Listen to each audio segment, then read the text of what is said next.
코사노스트라는 엄격한 규율로도 유명한 마피아 조직인데요. 이 조직을 지탱하는 가장 큰 규율은 오메르타, 그리고 벤데타라고 할 수 있습니다.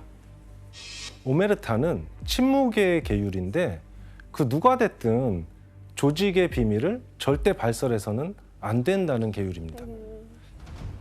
코사노스트라가 오메르타를 얼마나 중시하는지 보여주는 하나의 사례가 있습니다. 1989년에 벌어진 사건인데요. 22살이었던 코사노스트라의 보스의 아들이 갑자기 숨지는 일이 벌어집니다. 대체 무슨 일이었을까요? 어머니와 누나가 킬러들을 고용해서 설마. 아들을 명예살인한 것이죠.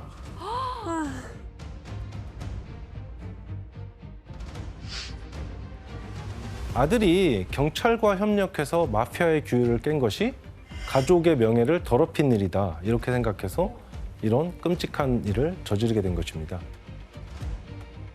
진짜 냉혹하다.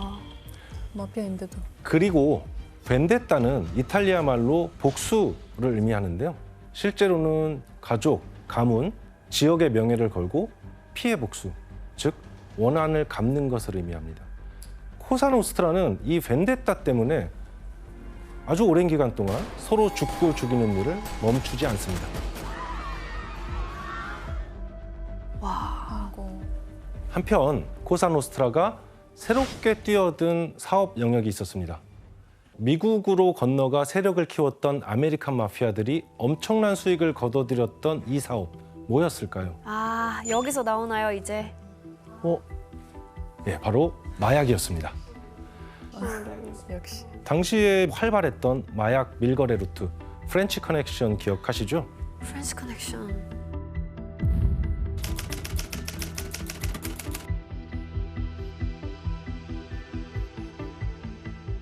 동남아시아와 튀르키예의 양귀비가 프랑스의 마르세유에서 순도 높은 헤로인으로 정제돼서 미국으로 유통되었었죠. 이 프렌치 커넥션에 이탈리아 마피아들도 중개무역상으로 가담하고 있었습니다. 하지만 갈수록 커진 마약의 이권을 둘러싸고 조직 내 다툼이 멈추질 않았고 이를 중재하기 위한 대책이 절실해집니다. 자, 그렇다면 그들이 대책으로 마련한 건 무엇이었을까요? 바로 시칠리아 마피아 위원회를 결성한 것입니다. 시칠리아 마피아 위원회는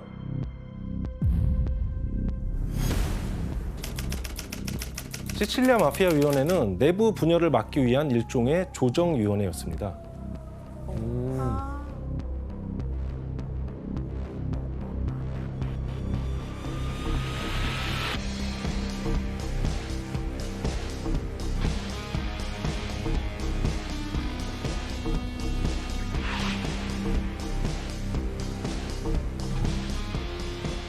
그렇지만 코사노스트라 앞에 예상치 못한 위기가 닥치게 되는데요. 프렌치 커넥션으로 미국 내의 마약 문제가 심각해지자 America's public enemy number one in the United States is drug abuse. In order to fight and defeat this enemy, it is necessary to wage a new all-out offensive. 미국 정부와 프랑스 정부가 마약 단속에 나서게 됩니다.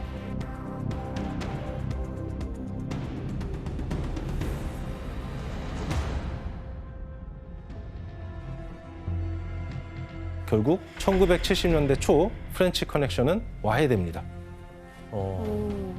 그러면 이 코사노스트라의 수입원이 없어지게 되는 거잖아. 그렇죠.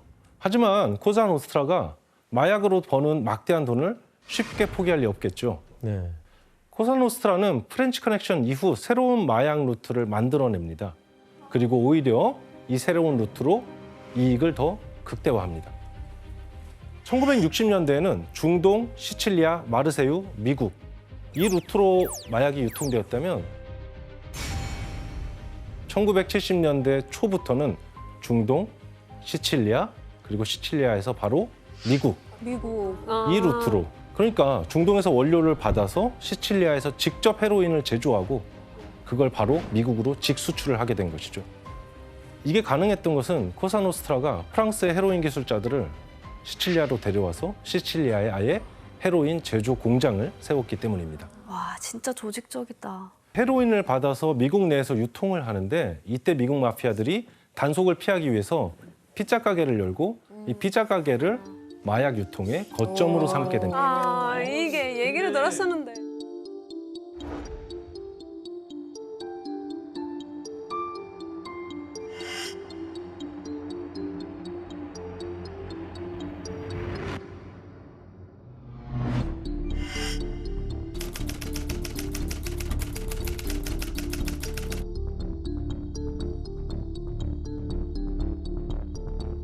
그래서 이것을 피자 커넥션이라고 합니다.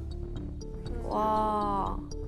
아니 근데 이런 피자 커넥션으로 미국에 유통되는 마약 양이 그 당시 어느 정도였는지 알고 계세요? 이제 이 피자 커넥션 통해서 1975년부터 1984년까지 16억 5천만 달러의 헤로인을 수입을 하는 걸로 알려져 있는데 그거는 원으로 바꾸면 2조 3천억 원이 돼요. 엄청 어마어마한 그런 금액이죠. 조 단위예요? 네. 이렇게 코사노스트라가 마약으로 천문학적인 돈을 벌다 보니까 마약 비즈니스의 주도권을 두고 코사노스트라 내부에서 역사상 최악의 전쟁이 벌어집니다.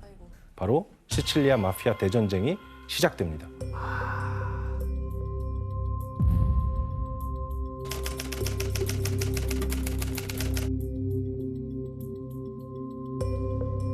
이 전쟁으로 팔레르모에서만 약 400명이 세상을 떠났고 160명이 실종이 되었을 정도로 그야말로 시칠리아 일대를 초토화했던 치열한 공방이었습니다.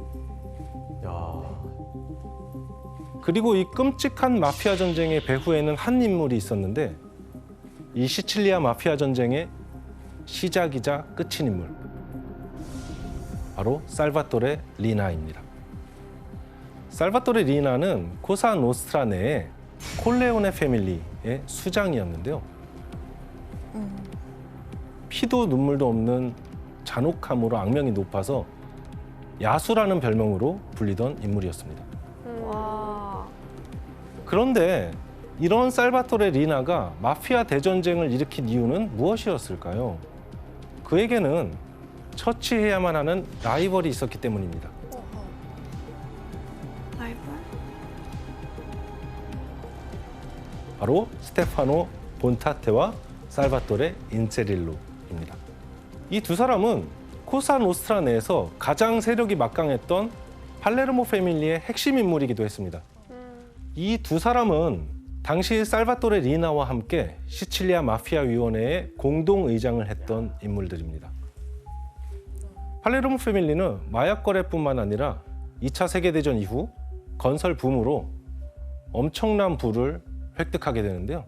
이들이 누린 부와 권력을 빼앗고 싶었던 살바토레 리나는 차근차근 조직의 세력을 확장하면서 이 둘을 칠 날을 기다리고 있었던 것이죠. 야. 그러다 마침내 1981년 4월 스테파노 본타테는 피살된 채 끔찍한 주검으로 발견됩니다.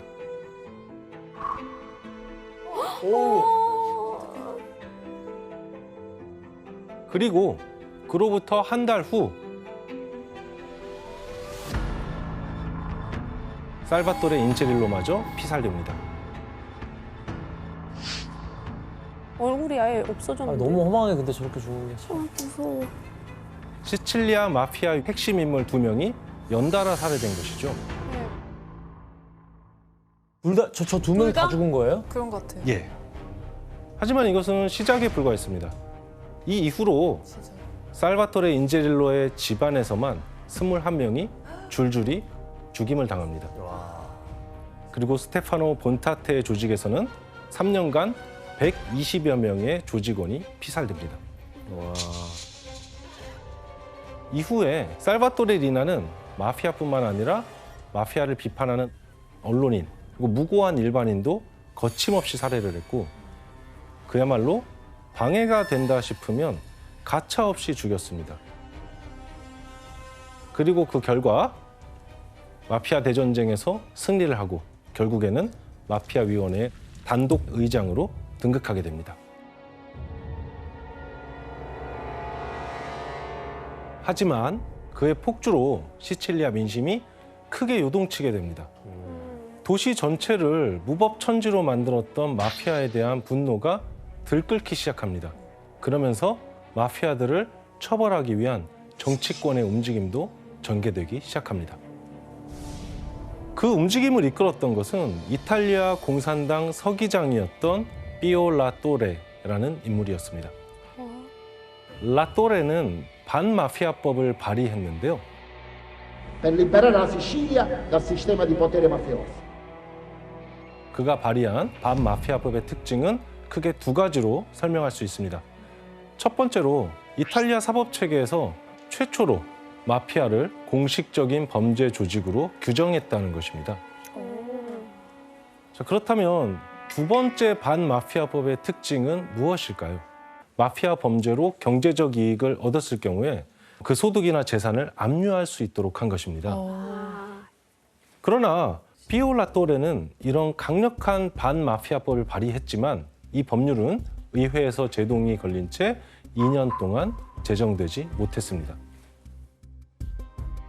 의회를 통과하려면 이제 50% 이상의 득표를 올려야 되는데 당시에 집권당은 마피아와 결탁해 있던 기민당이었죠.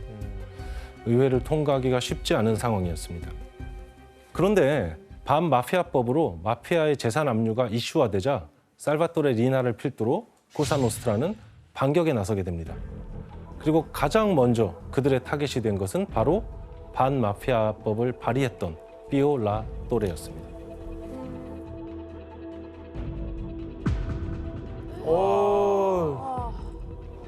아우 저 마피아들 진짜.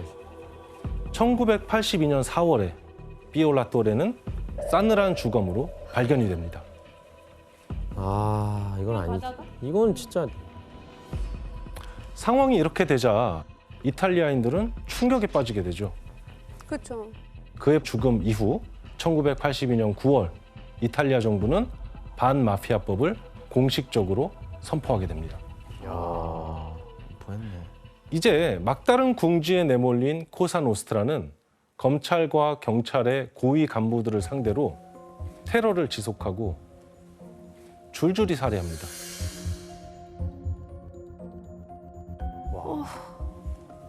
이때 마피아를 수사하던 검찰이나 경찰들은 스스로를 걸어다니는 송장이라고 얘기할 정도였습니다. 언제 죽을지 모르는. 예, 목숨 내놓고 하는 일이었던 것이죠. 신변의 위협이. 예. 하지만 반복되는 마피아들의 협박과 테러, 갖은 회유에도 굴하지 않고 마피아 척결에 앞장섰던 검사들이 있었는데요. 발코네 조반니. 이탈리아인들의 영웅이죠. 네, 네.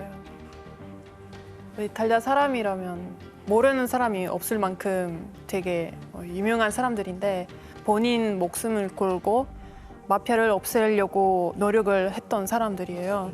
예, 말씀해 주신 것처럼 1985년 11월 팔코네와 보르셀리노 이 두 검사를 비롯한 팔레르모의 검사팀은 475명의 마피아 단원에 대한 기소장을 드디어 완성합니다.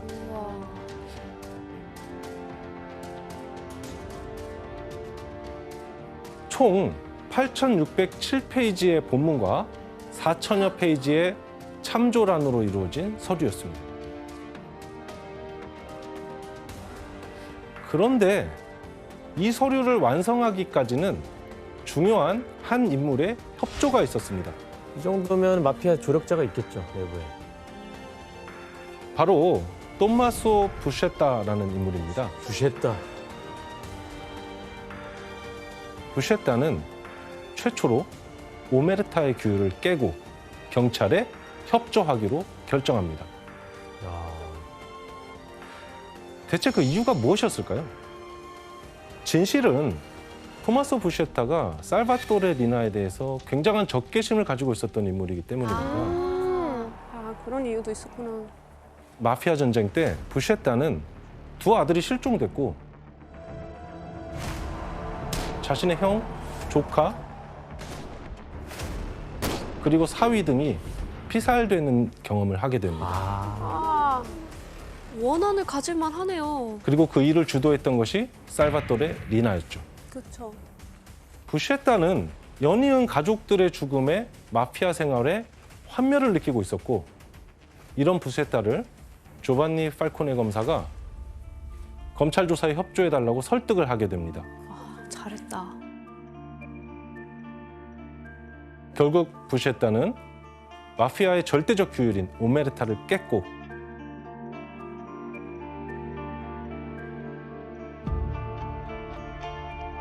코사노스트라의 실체를 낱낱이 밝히게 됩니다. 이제 부시에타가 검찰편에서 조직에 대한 정보를 제공하고 있다는 소식이 전해지자 살바토레 리나는 민간인을 대상으로 테러를 일으킵니다. 1984년 12월 23일 나폴리를 출발해서 밀라노로 가는 고속열차 904호에서 폭발 사고가 일어났는데 무려 17명이 죽었고 267명이나 중경상을 입었습니다. 이것을 크리스마스 대학살이라고 부릅니다.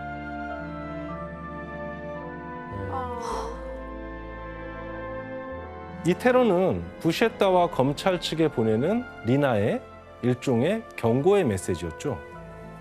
그러나 이제는 이런 경고가 코사노스트라를 향한 수사를 막을 수가 없었습니다. 그러니까 더 심해지지 뭐. 그래서 반마피아법을 근거로 드디어 이탈리아에서는 마피아를 처벌하는 역사상 가장 큰 재판이 열리게 됩니다. 이 마피아 재판은 수많은 피고인들에 대해서 장기간 진행한다는 뜻으로 막시 재판으로 불리게 됩니다. 검찰의 끈질긴 수사 끝에 재판정에 서게 된 마피아는 모두 475명에 이르렀고 그리고 이 재판을 진행하는 데 있어서 이탈리아 정부도 적극적으로 나섰습니다. 당시 법정의 모습을 영상으로 한번 직접 확인해 볼까요? 궁금하다. 진짜 궁금하다. 궁금해요. 커. 저도 모르겠어요. 오, 대박. 저런 재판장은 처음 봐요. 처음 봐요, 진짜. 어머머, 어머. 철창?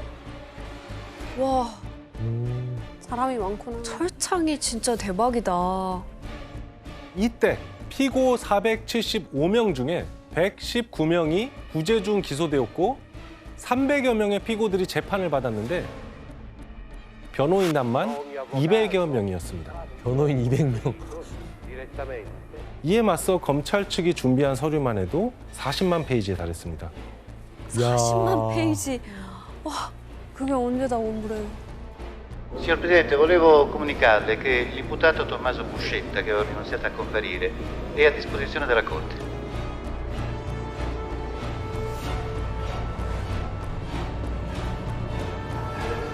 죽인다고? 우와. 얼마나 무서웠을까. Io non condivido più quella struttura a cui io appartenevo, quindi non sono un pentito. 아, 얘기는 많이 들었는데 이렇게 직접 보니까 또 다르네요, 처음이에요, 느낌이. 맞아요.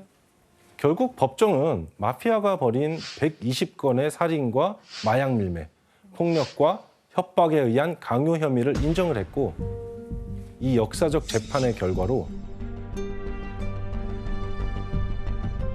344명의 피고에게 총 2,665년의 징역이 선고되었습니다. 그리고 또 이와는 별개로 죄가 무거웠던 마피아 보스 19명에게는 종신형이 선고되기도 했습니다. 이렇게 해서 1986년 2월부터 1992년까지 진행된 마피아 재판 역사상 가장 큰 규모의 재판은 일단락이 됩니다.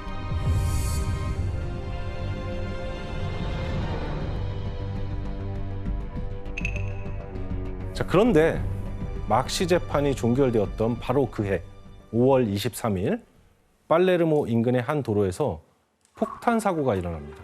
네? 그로 인해서 도로 위를 달리고 있던 차량들이 전소가 되는데요. 뭔지 알 왜 것 그래 같아요. 또 우리 검사님도 어떻게 한 거 아니에요? 뭔지 알 것 같아. 뭐야? 그냥 무차별적인 거예요 이거? 진짜 이탈리아 사람들한테 진짜 충격적인 그런 사건. 마피아 안 되겠다 진짜.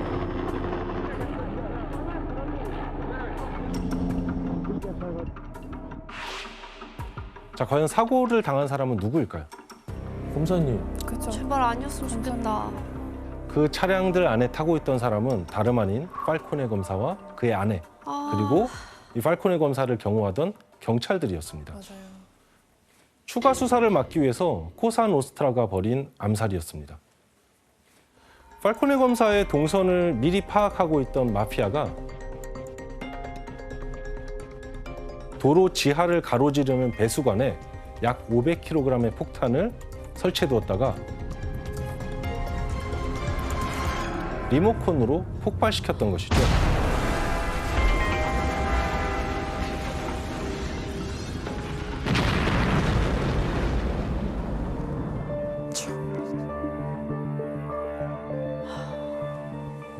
저희 아버지도 팔코네 그 보호하는 일을 했었거든요. 그 일하면서 진짜요? 직접. 그래서 이제 직접을 팔코네 검사님을 만나니까 뭐 팔코네 검사님도 자기가 스스로 언젠가는 마피아 손에 죽을 거라고 뭔가 이미 그런 생각을 하고 있었대요. 그래서 굉장히 마음이 좀 아프고 저희 아버지가 팔코네 검사님 집 앞에서 밤샘을 하고 있었는데 그 새벽 3시쯤에 그 총소리가 들리는 거예요. 근데 그 총소리가 팔코네 검사님과 뭐 아무 관련 없는 일이었지만 그 소리가 들리자마자 팔코네 그 검사님 방에서 바로 그 불이 켜진 거예요. 그만큼 제대로 잠도 못 자고 계속 그 두려움 속에서 살고 있었던 거죠. 그게 마음이 너무 아프네요. 너무 진짜 안타깝네요. 이건 진짜 정의를 실현하는 사람이 이렇게 이 팔코네 검사가 마피아의 손에 세상을 떠난 것을 목격한 이탈리아인들의 충격은 상당했습니다. 그렇겠죠. 이건 화가 진짜 더 많이 나고. 극대노죠. 국장으로 치러진 팔코네 검사 부부와 경찰 3명의 합동 장례미사가 치러졌고요. Noi qui presenti, perché celebrando la Pasqua del Signore, A nome di tutti coloro che hanno dato la vita per lo Stato. Chiedo innanzitutto che venga fatta giustizia adesso. 운구 행렬이 팔레르모 대성당을 빠져나오자 성당 앞 광장에는 수많은 추모객들이 몰려들었고 그래서 그들의 죽음을 슬퍼하고 애도했습니다. 소름 났어, 진짜.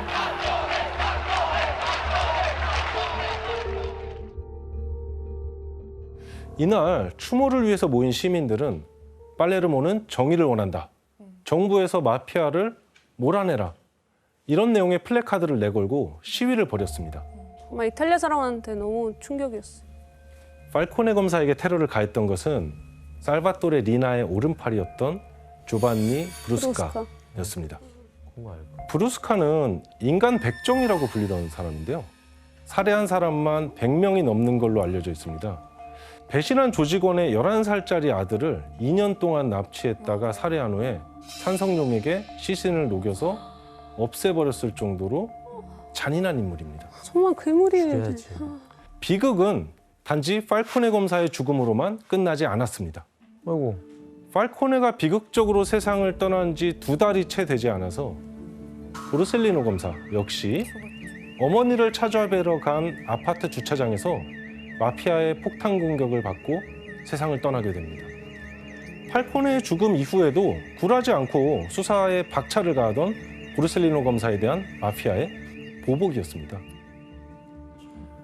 당시 마피아는 이렇게 무자비한 방법으로 관련 검사들을 제거한다면 모든 일이 해결될 거로 생각하고 있었습니다. 하지만 마피아의 실체를 직접 보고 듣고 알게 된 시민들의 분노가 걷잡을 수 없이 커졌습니다. 발코네가 먼저 그렇게 죽었으면 그래도 보르셀리노를 어느 정도 뭐 보호하면서 살릴 수 있지 않았을까라는 그런 생각을 하니까 더욱 그 분노가 너무 커진 거잖아요. 네. 그 분명히 이거 뭐 알고 있는 게 있었을 텐데 뭐 왜 아무것도 안 했을까? 네. 확실하게 보호를 해줬어야 그렇죠. 되는데. 근데 이런 식으로 이렇게 분노도 컸지만 사실 그 이 두 사람을 추모하는 일들이 또 이어졌어요. 그 중에 하나가 그 팔레르모 국제공항을 팔코네 보르셀리노로 이름을 바꿨어요. 근데 그게 왜 중요하냐면 이탈리아에서는 역사적으로 이렇게 중요한 인물로 이름을 바꾸잖아요. 레오나르도 다빈치, 갈릴레오 갈릴레이 그런 식으로. 맞아요. 그 정도로 두 사람의 죽음이 그 의미가 컸던 거죠. 그렇구나. 자, 그런데 마피아 대전쟁에서부터 이 두 검사의 죽음에 이르기까지 시칠리아 전역을 쑥대밭으로 만들고 시민들을 충격에 빠뜨린 살바토레 리나가 20년이 넘게 숨어 지내면서 온갖 살인과 테러를 배후에서 조종하고 있었습니다. 그러다 마침내 1993년 1월 23년 만에 살바토레 리나를 체포하게 됩니다. 마침내 악명 높은 살바토레 리나가 법정에 서게 되는데 무서워. Parto di mio nonno che io quando mi riferisco di moralità parlo della mia famiglia. Quindi noi viviamo nel nostro paese di correttezza morale. E che ne sa lei? Signor giudice, io sono pure anche ho diritto a non rispondere, non voglio rispondere. Lei aveva chiesto il confronto con tutte le persone Aveva che chiesto, ora ho letto queste cose, signor giudice, non voglio fare più confronti con questo signore. Giudice, e decida di non discolparsi quindi dalle c'è nuda che insiste perché lei non ha niente da insistere. Io l'ho spiegato che non voglio fare il confronto, ho il mio diritto e quindi mi ottengo dal mio diritto di non fare.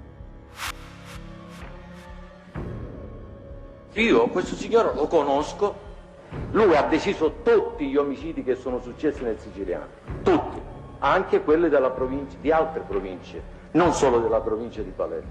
Reina, non sono più solo io che parlo, adesso è una marea di gente che parla. Mafia è finita.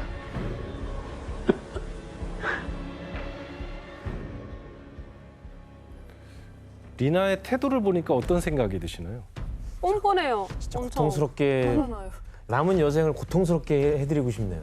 예, 수많은 희생을 치른 끝에 뒤늦게 살바토레 리나가 체포되었고 총 52명의 살해를 배후에서 조종한 혐의로 종신형을 선고받습니다. 이로써 끝을 모르고 승승장구할 것만 같았던 코사노스트라도 쇠락의 길을 걷게 됩니다. 드디어. 그로 인해 대대적인 마피아 척결은 일단락됩니다. 하지만 이탈리아 사회엔 아직 남은 과제가 있었는데요. 그동안 마피아와 검은 커넥션으로 부패할 대로 부패했던 정치권이었습니다.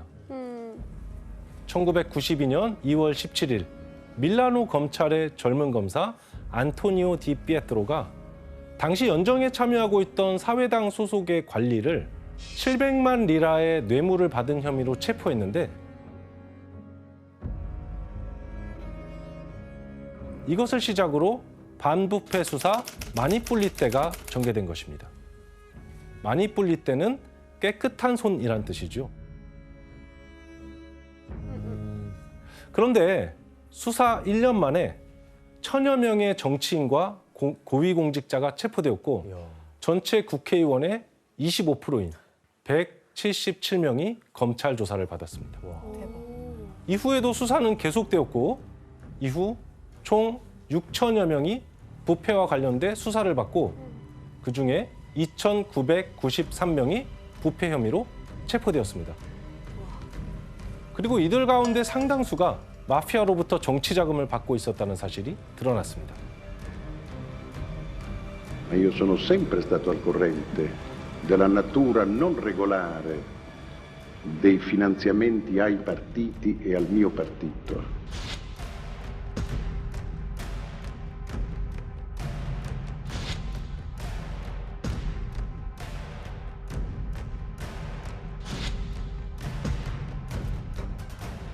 상황이 이렇게 되자 기독교 민주당, 사회당, 공산당을 중심으로 40여 년 동안 지속되어 왔던 이탈리아의 정치권에도 대대적인 변화가 일어나게 됐습니다. 1948년 이래 46년간 이탈리아의 집권당이었던 기독교 민주당은 1994년 1월 16일 해산됐습니다. 그 이유는 상하원 의원의 거의 절반이 기소되었기 때문에 더 이상 기존 정당을 유지할 여력도 명분도 사라졌기 때문입니다. 그래서 이탈리아 국회는 마비가 되었고 1946년부터 시작된 이탈리아 제1공화국이 무너지고 제2공화국이 들어섰다고 할 정도의 대대적인 물갈이가 이루어졌습니다. 자, 이렇게 이탈리아 정부는 어떻게 해서든 마피아를 척결하려고 했지만 안타깝게도 이탈리아 사회에서 뿌리 깊게 자리 잡은 마피아 문제를 완전히 해결할 수는 없었습니다. 그렇죠. 오히려 마피아는 시간이 지날수록 이제 불법과 합법의 영역을 넘나들면서 조직적인 기업의 형태로까지 진화합니다. 맞아요. 이 시기 마리화나가 미국에서 사회적 문제로 떠오른 데는 당시 젊은이들 사이에 크게 유행했던 문화가 큰 영향을 미쳤습니다. 뭐였을까요? 사진으로 확인해 볼까요? 아, 히피 문화인가요? 히피네, 히피 문화. 네. 사진 보니까 바로 히피라는 단어가 떠오르시는 모양인데요.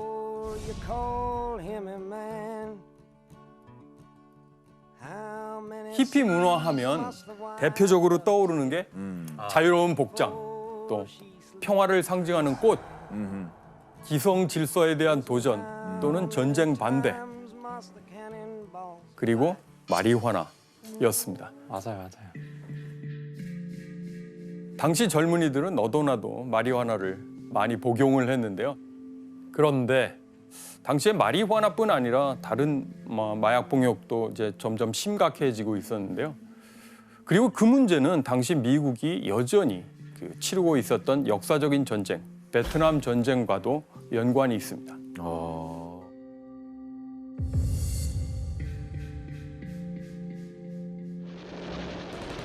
베트남 전쟁 당시에 전쟁터에서 여러 가지 부상을 통해서 굉장히 아프면 결국 그걸 참기 위해서 진통제를 이제 맞게 되겠죠. 그런 마약성 진통제에 익숙해져 있던 참전 군인들이 미국으로 돌아와서도 그 마약을 끊지 못했던 것이죠. 그래서 사회적인 문제가 커졌던 것인데요.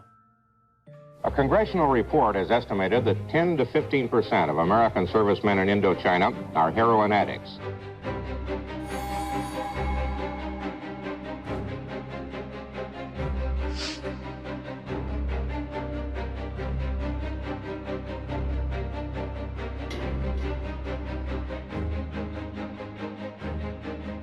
이런 모습을 매우 불편해하면서 문제를 해결해야 되겠다고 나선 인물이 있었습니다. 혹시 누구였을까요? 바로 미국의 리차드 닉슨 대통령이었습니다. 대통령이네. 대통령. 닉슨 대통령은 1971년 6월에 미국 역사상 최초로 마약과의 전쟁을 선포하면서 대대적인 마약 소탕 작전을 펼쳤습니다. America's public enemy number one in the United States is drug abuse. In order to fight and defeat this enemy, it is necessary to wage a new all-out offensive. This will be a worldwide offensive dealing with the problems of sources of supply as well as Americans who may be stationed abroad wherever they are in the world.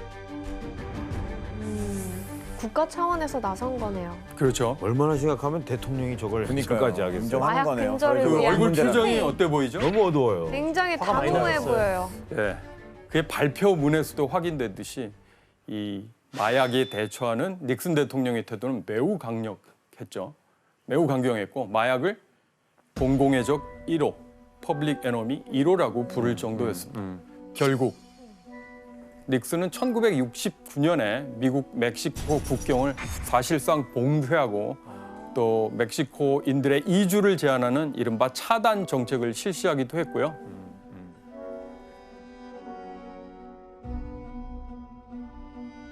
특히 마약 문제 해결을 위해서 1973년 7월에 이 조직을 창설하기도 했습니다. 바로 DEA라고 하는 마약 단속반. 그러니까 마약 전담 번역을 하면 경찰관이죠. 미국의 마약 단속국 이렇게 이제 되는데요. 따로 생길 정도로. 예. 미국에서는 이 DEA가 엄청 잘 알려진 조직이에요? 그렇죠. 뭐 드라마 미드를 보면 항상 I talk to the DEA and this 그 항상 저런 그런 약자도 나오고.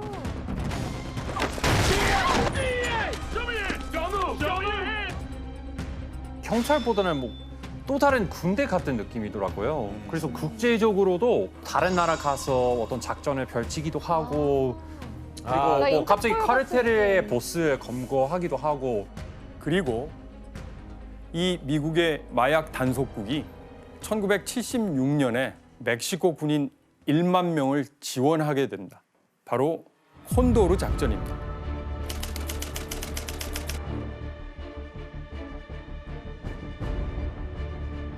콘도르 작전을 통해서 미국의 DEA는 멕시코의 블랙호크 헬리콥터를 제공한다든가 해서 마리화나 초목에 제초제를 뿌리는 방식을 취한 것이었습니다.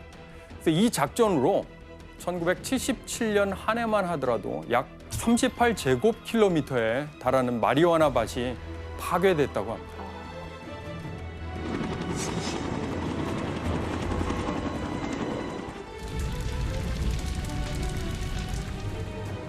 그런데 이 콘도르 작전은 예상치 못한 뜻밖의 결과를 낳게 되는데요. 어떤 결과였을까요? 못하게 하니까 더 막 비밀리에. 예, 우리가 마약 밀매 조직을 얘기할 때 멕시코와 함께 빼놓을 수 없는 나라가 있습니다. 콜롬비아. 예, 맞습니다.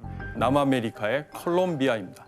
이 멕시코에서 벌어진 콘도르 작전을 계기로 1970년대 중반 마약 재배와 제조의 중심지가 콜롬비아로 이동하게 되는 것입니다. 1970년대 말에서 1980년대 초가 되면 미국에서 인기를 끄는 마약의 종류가 바뀌게 됩니다. 어떻게 바뀌어요? 이게 점점 세지는 거죠. 예, 바로 코카인이 미국인들의 인기를 끌게 됩니다.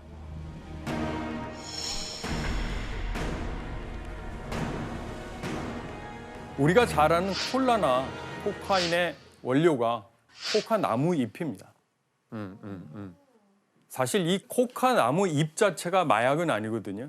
그래서 코카 나무 잎에서 많은 양을 농축해야 되는 과정이 또 있는 것이죠. 간단한 가공 과정을 거치면은 코카 페이스트, 코카 반죽이 만들어집니다. 이것을 결정화 과정을 거쳐서 벽돌 형태의 순수한 코카인으로 유통시키죠. 그리고 이 코카인 유통 과정에서 핵심적인 역할을 했던 것이 바로 나르코 트라피칸테, 줄여서 엘 나르코라고 이제 부르는데요. 오늘 강의에서는 그들을 마약 카르텔이라고 부르도록 하겠습니다. 그리고 그 중심에 바로 콜롬비아의 가장 강력한 마약 카르텔인 메데인 카르텔이 있었습니다. 그럼 그 메데인 카르텔의 두목, 보스는 누구였을까요? 이거 봤어요. 많이 봤어요. 이 머그샷이 굉장히 유명해요. 굉장히 그쵸. 유명해요. 이렇게 막 보통 웃고 있는 머그샷 거. 찍을 때는 웃진 않잖아요. 맞아요. 바로 지금까지도 전 세계에서 회자되는 악명 높은 마약왕인데 이름은 파블로 에스코바르입니다. 에스코바르. 콜롬비아는 코카인 가공뿐 아니라 항공 또는 해상 운송을 통해서 미국으로 직접 실어나르게 되는데요.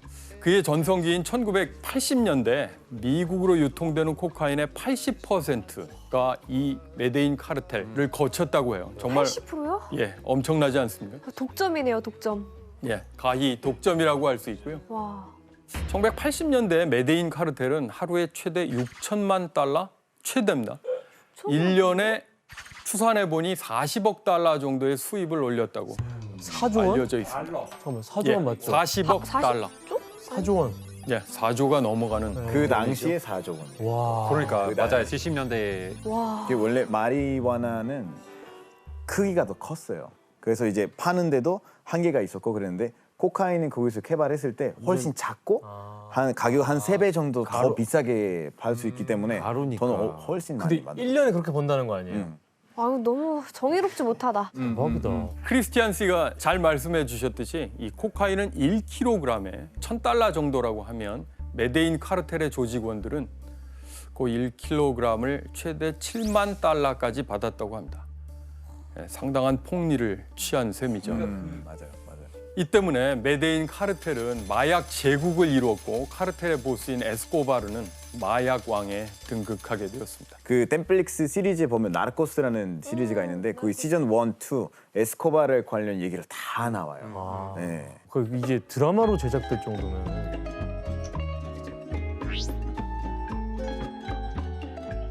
거기서 이제 나오는 내용들을 보면 에스코바르가 굉장히 그냥 가족이나 아들한테 아들 진짜 사랑했었어요.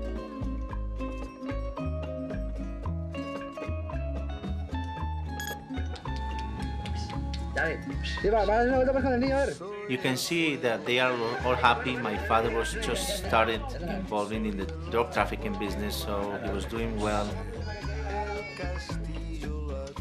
The video was taken and he was giving me a bicycle as a birthday present.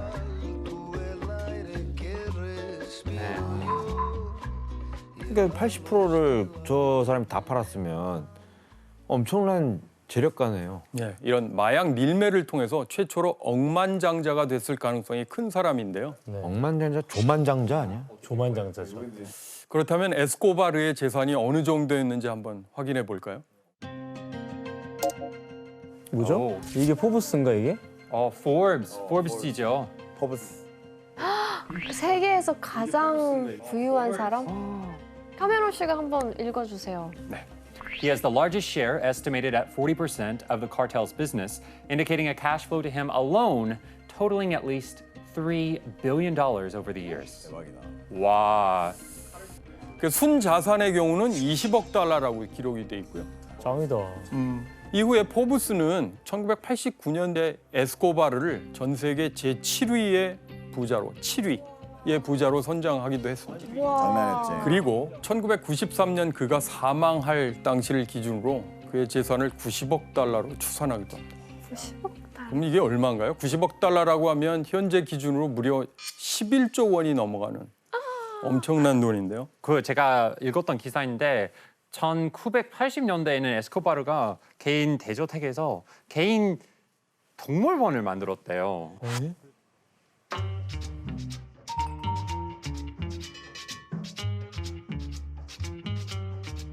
콜롬비아에서 보기 힘든 동물들을 집안에다가요? 지방에다가 들여놓고 뭐 기린, 하마, 코끼리 같은 그 콜롬비아에서 보기 힘든 동물들을 지방에다가 들여놓고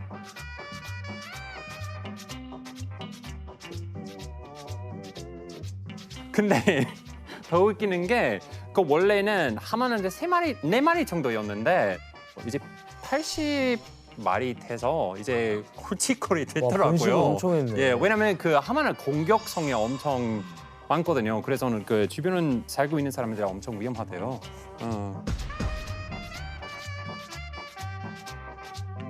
아마 되게 위험해요. 진짜? 맞아요. 악어보다 위험하다고 얘기 들었어요.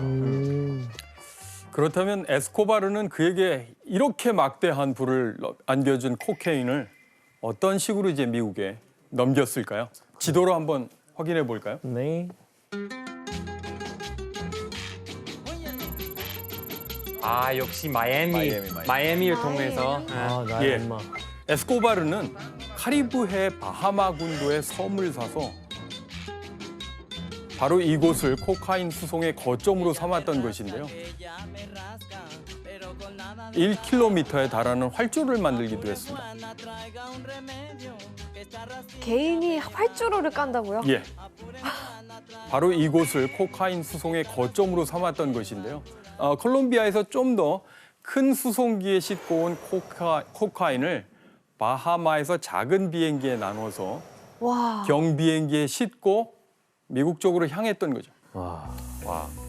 마약을 실은 경비행기가 미국에 직접 입국하기도 하고 플로리다 해안 가까이에 가서 어떤 지점에 마약을 떨어뜨려 놓으면 미국 쪽에서 보트를 타고 와서 마약을 가져가는 방식을 취했다고도 하는데요. 이런 식으로 한 달에 70에서 80톤의 코카인을 실어 날랐다고 합니다. 그 정도 상상도 안 돼요. 얼마나 큰지.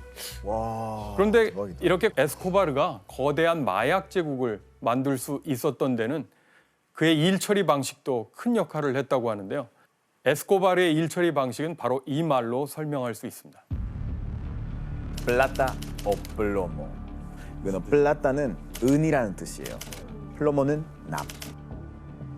은은 돈이겠죠, 아무래도. 돈. 예. 납은 총인가? 무기인가? 아, 그런 것 같아요. 총알은 납으로 맞습니다. 만들지 않았어요? 맞아. 잘 추정하셨는데 은은 돈을 뜻하고 납은 총탄을 의미하는 것이었습니다. 에스코바르는 경찰, 공무원, 정치인, 심지어 법조계 인사들까지 뇌물을 받든지 맞서다가 죽든지 둘 중에 하나를 선택해라. 그러니까 매수하거나 죽이거나네요. 맞습니다. 맞아. 양자택일을 강요했던 것입니다. 에스코바르가 모든 일에 다 직접 나선 건 아니라면서요. 그건 아니죠. 예, 시카리오라고 해서 아마 들어보셨을 거예요. 그 암살자라는 뜻이에요. 그 사람들을 고용을 해서 이 사람은 좀 정리를 해주라 이렇게 명령만 했었던 거죠. 약간 예. 청부살인 같은 걸 한 거네요. 맞아요. 실제로 시카리오 중에 유명한 사람 한 명 있는데 뽀빠이라는 별명으로 불렀었어요. 뽀빠이. 징역 30년 받았고 나중에 그 이제 감옥에서 나갔을 때 인터뷰를 했었어요. 에스코바르랑 같이 일하는 동안 한 300명 정도 자기가 죽였다고. 2015년인가에 유명한 영화, 굉장히 잘 알려진 영화 시카리오가 개봉돼가지고 아마 2편까지 나온 것으로 맞아요. 알고 있는데요. 그게 살인자 또는 청부살인업자를 가리키는 표현이라고 볼 수 있습니다. 그런데 이런 무자비한 방법으로 메데인 카르텔을 운영했던 에스코바르에게 또 다른 직업이 생기게 됩니다.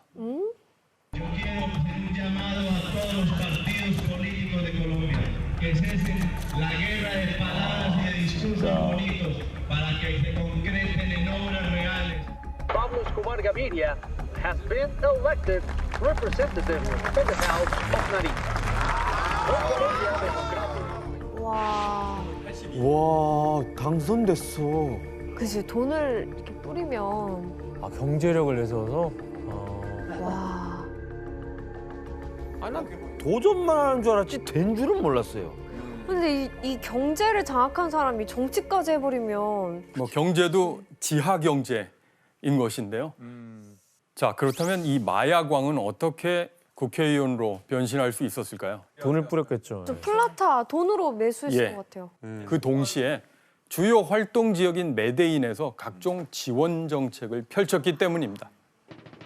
에스코바르는 빈민층을 위한 학교와 병원을 건설하기도 했고 성당과 집들을 대대적으로 수리하고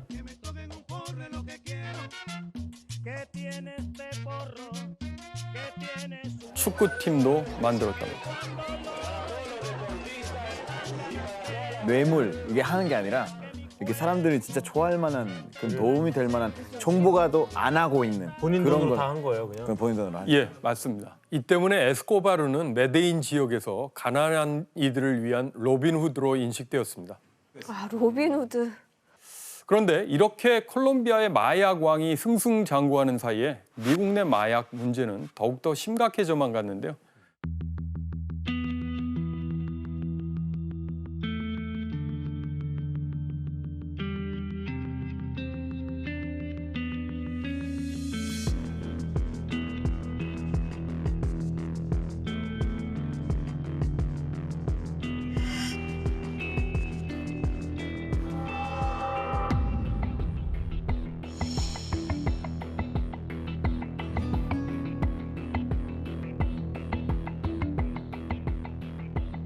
이 시사 주간지 기사 내용에 코카인은 미국을 대표하는 마약이다. All American Drug. 미국을 대표하는 마약이 강한 눈보라처럼 몰아친다. 코카인에게 붙은 일종의 별칭 같은 게 화이트 레이디라는 맞아요. 것이죠. 화이트 레이디 있죠. 이런 상황에서 한 가지 문제가 더 발생하게 됩니다. 코카인이 크랙이라는 형태로 미국에 들어오면서 상황이 더 심각해진 건데요. 이 크랙은 기존 코카인과는 달리 흡입하는 즉시에 환각 효과가 나타났고 중독성이 더 강하다고 알려져 있습니다. 또 가격이 좀 더 저렴했기 때문에 부유한 이들이 아니어도 구입이 가능했다고 합니다. 그래서 1982년에서 1985년 사이에 미국에서 크랙을 사용한 사람들이 160만 명에 달할 정도였습니다. 미국이 그럼 뭔가 움직임을 보이진 않았어요? 예, 1980년대 초 미국의 로널드 레이건 정부 역시 강력한 마약 단속 정책을 공표하고 나섰습니다. Drugs are menacing our society. 37 federal agencies are working together in a vigorous national effort. And by next year, our spending for drug law enforcement will have more than tripled from its 1981 levels. 레이건 정부가 추진한 마약 정책의 특징은 군사화와 공급 축소였습니다. 한마디로 마약 생산지에서 군대를 동원해서 아예 마약 재배 단계부터 싹을 자르는, 즉 원천 봉쇄하려는 방식이었습니다. 그리고 이 마약 문제에 레이건 대통령뿐 아니라 영부인 낸시 레이건까지 나서게 되는데요. There's a drug and alcohol abuse epidemic in this country, and no one is safe from it because it's aimed at destroying the brightness and life of the sons and daughters of the United States. And when it comes to drugs and alcohol, just say no. So, won't you join us in this great new national crusade? 이게 마약 퇴치 노래예요? 일종의 캠페인 영상인데요. 네.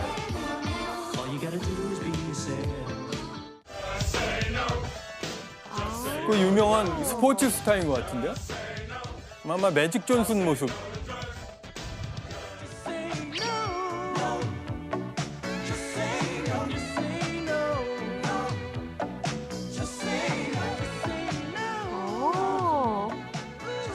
제가 어렸을 때 이런 거 많이 봤어요. TV에서. 네. 지금 보셨듯이 계속 반복되는 멘트가 있죠. Just say no. Just say no. 낸시 레이건은 그냥 아니라고 하세요 캠페인을 시작했는데 당연히 이 캠페인은 마약 사용의 위험성을 강조하는 데 목적이 있었습니다. 그리고 이 캠페인 슬로건 구호는 1980년대를 풍미하고 대표하는 정치적인 구호가 되었죠. 이렇게 레이건 정부는 마약 문제에 대해 강경책을 또 고수하기 시작했고요. 특히 마이애미 쪽으로 오는 밀매 통로를 완전히 차단해버렸습니다. 그렇다면 이런 레이건의 조치에 가장 큰 타격을 받은 사람은 누구였을까요? 카르텔이죠. 에스코바르죠. 예, 메데인 카르텔. 맞습니다.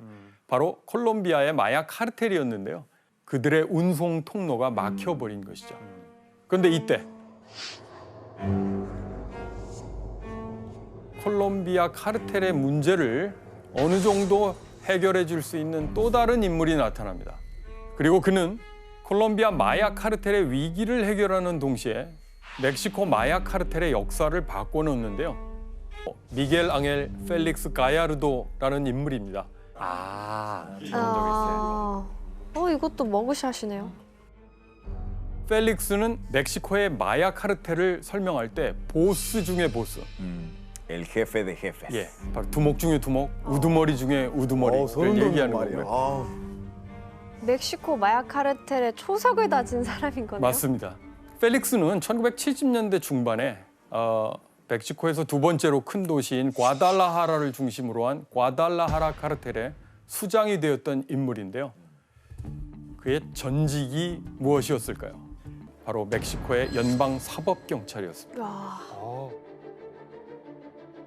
경찰이 어쩌다가 경찰 출신이 범죄 조직을 말하자면 창설했다 또는 강화했다 뭐 이런 상황이 펼쳐진 거죠. 정확히 무슨 일을 했는데 이렇게 거물이 된 거예요? 이 펠릭스 가야르도의 등장 이전까지 멕시코 마약 사업에서 코카인은 두드러지지 않았습니다. 없었어요. 멕시코에 코카인. 그냥 마리화나. 그냥 마리화나. 아편과 마리화나. 하지만 펠릭스는 미국의 마약 수요와 또 콜롬비아의 상황 변화에 굉장히 주목을 하게 됩니다. 첫 번째는 미국인들이 찾는 마약이 마리화나나 헤로인에서 코카인으로 바뀌고 있었다는 점. 두 번째는 미국의 압박으로 콜롬비아에서 미국으로 마약을 배송하는 해상 루트가 막히고 있었다는 점을 간파했던 거죠. 그래서 펠릭스는 플라사의 우두머리들, 수장들을 모아놓고 이렇게 얘기합니다. 미국에서 마리화나 대신 이제 코카인의 시대가 온다. 콜롬비아로부터 코카인을 들여와서 미국으로 배송하려면 멕시코 내의 플라사들이 체계적으로 움직여야 한다. 결국 펠릭스는 플라사 보스들을 설득하는 데 성공을 했고 멕시코 마약 유통망을 통합하고 그 유통망을 장악하기에 이른 것입니다. 그리고 펠릭스는 1980년대 중반에 원래 직접 미국으로 운송을 하고 있었던 콜롬비아 마약 카르텔에게 멕시코를 통한 새로운 육상 루트를 이용하자라는 중요한 제안을 하게 되는 거죠. 콜롬비아 카르텔의 답은 오케이였습니다. 이렇게 멕시코 카르텔은 콜롬비아에서 미국으로 향하는 코카인 배송의 브로커 역할을 맡게 된 셈입니다. 간략하게 정리를 하면 자, 코카인 1톤 요것을 간단한 화학적인 공정을 거쳐서 반죽으로 만들면 그것이 800달러에서 1000달러 수준으로 뛰게 됩니다. 그리고 결정화 과정을 거치고 멕시코에 도착하면 10,000달러에서 20,000달러까지 뛰게 됩니다.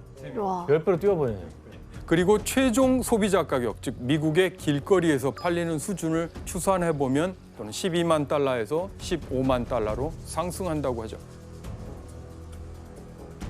자, 이런 코카인 유통 경로는 1980년대 당시에 미국에서 소비된 코카인의 60%를 차지했답니다. 그러면서 펠릭스는 그 이용료를 상당히 두둑하게 챙기게 되겠죠. 와, 말도 안 된다.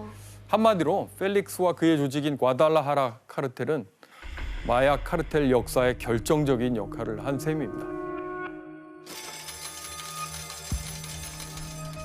자, 그런데 저 진짜 펠릭스 가야르도에게 어느 날 예상치 못한 위기가 닥쳐오는데요.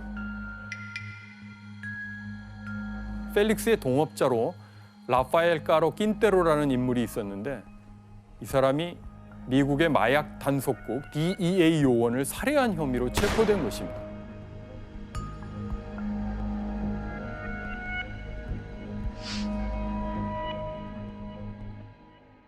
자, 이 사건은 이 낀테로라는 사람이 소유한 1,000헥타르 규모의 마리화나 농장을 멕시코 당국이 급습해서 불태워버린 사건에서 시작됐습니다. 당시 불태워버린 마리화나의 양은 약 1만 톤으로 추정이 되는데 1억 6천만 달러 상당으로 알려져 있습니다. 화가 솟구친 킨테로는 당시 위장 잠복 중이던 DEA 요원 엔리케 키키 카마레나를 납치했고 고문 끝에 잔인하게 살해했습니다.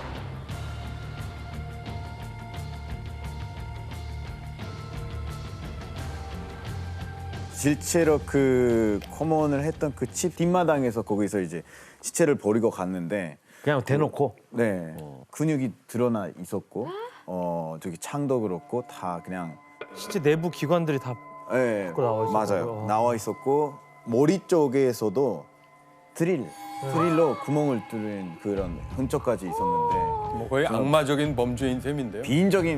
너무나 비인적인 방법으로 고문을 했었던 거죠. 예, 이 사실을 알게 된 미국 정부는 어떻게 대응했을까요? 명분이 생겼다 아닙니까? 명분. 그렇지, 이거 가만히 있잖아요. 이제 명분이 확실히 생겼. 또 기회이기도 한 셈이죠. 뿌리 뽑아야죠. 우선 레이건 대통령부터 나서서 이 사건에 대한 특별 담화문을 발표하는데요. 이렇게 레이건 대통령이 직접 나서서 까마레나 요원을 추모하고 또 미국을 마약 없는 세상으로 만들겠다고 다짐하잖아요. 그러면서 미국은 곧 응징에 나서게 됩니다. 미국은 멕시코 당국을 압박해서 작전 지휘권을 넘겨받고 멕시코 내에서 무장 추적 활동을 벌이게 됩니다. 1985년 3월에 FBI 요원들이 파견돼서 사실상 멕시코 경찰과 또 군병력 일부까지 지휘하는 셈입니다. 그래서 카르텔 두목들을 체포하게 되는데요. 특히 까마레나의 납치 용의자로 지목됐던 3명을 모두 잡았다고 합니다. 킨테로도 이 과정에서 체포됐고 결국 그는 DEA 요원을 납치하고 살해한 혐의로 40년형을 선고받게 되었습니다.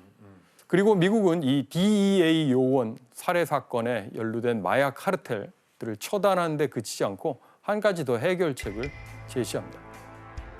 숨진 요원의 희생을 기리기 위해서 1986년 10월에 새로운 마약법, 마약 남용 금지법이라고 알려진 법이 시행되는데요. 이 법의 주요 내용 중에 마약 단속을 위해서라면 당사국이 허락하지 않더라도 미국이 그 나라의 영토에 가서 독자적인 활동을 벌일 수 있다는 대목이 있었습니다.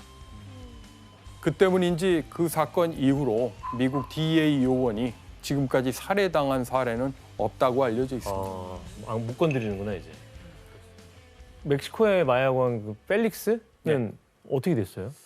전방위적으로 이제 압박을 하는 사이에 그래서 펠릭스는 미국의 추적을 피하기 위해서 가족들과 잠적을 했는데 그 전에 그가 한 일이 있습니다. 자기 그 카르텔 영역을 조직의 부하들이나 자기의 친척, 지인들에게 분할해 준 것인데요. 그 뒤 과달라하레 카르텔은 티후아나, 시우다드 후아레스, 또 멕시코만, 골포라고 부르는 시날로아 등등 여러 곳의 카르텔로 분할 발전하게 됩니다. 그래서 이 펠릭스의 조직 분할 작업은 현재 멕시코 마약 카르텔의 출발점이라고 볼 수 있는 것이죠. 단독으로 하다가 독점으로 하다가 아예 그냥 프랜차이즈처럼. 프랜차이즈를 냈네. 아주 효과적인 비유였는데요. DEA 요원이 살해됐는데 또 미국이 강하게 거기에 응징하는 과정에서도 굉장히 역설적이게도 마약 카르텔을 곳곳에 확산시키는 또 계기를 마련하게 된 것입니다. 크리스티안 씨, 그 펠릭스는 절대 안 죽어도 안 잡혀요? 그 89년 4월에 그때는 잡혔어요. 잡혔어요? 네.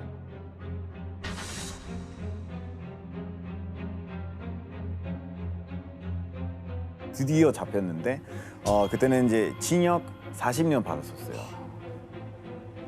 한 28년 정도 됐었을 때 다시 그 재심이 진행이 돼서 37년 추가됐어요. 추가됐다고요? 네, 징역이. 네. 그러면 총 못 나가죠. 77년형이에요? 그렇죠. 못 나가죠, 그냥. 재심은 누가 신청? 본인이? 네. 본인이 신청했다가 뭘 신청해가지고 37년이요? 셀프. 셀프로. 셀프요, 셀프. 거기가 편안했나 봐요. 그랬나 봐요. 나름.